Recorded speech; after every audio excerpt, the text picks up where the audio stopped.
Now this standalone piece, this is about 7 centimeters, about just under 3 inches.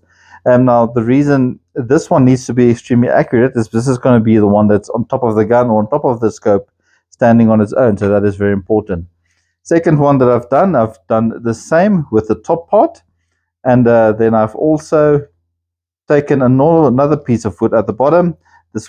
This doesn't have to be exactly level once you stick it. What I have done with both these water levels is I've used a hot glue gun as well and glued them to these pieces of wood. They're nice and secure. A nice thing about the wood as well is if you've got a slightly off level one, you can slightly, while you're sticking it down on the glue, you can adjust it to the one side or the other as you are gluing it.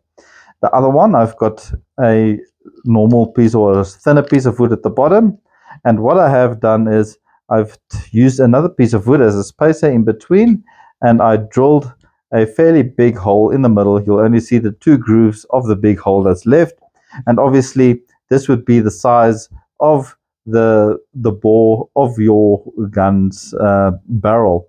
Obviously this one is about 20 millimeters. It's about just a bit more than 3/4 of an inch, and that is the size that we needed. Obviously we've got the 2 knobs at the bottom, and we've got the 2 Allen key bolts from the top. I have countersunk the holes for the heads, and since it is Allen key bolts like so, the heads are quite round and they're countersunk quite easily.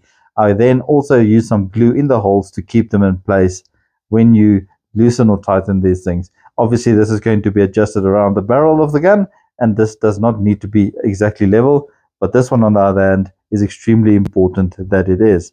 So now that we've got to these 2 pieces, let us go and see how to set up this whole scenario.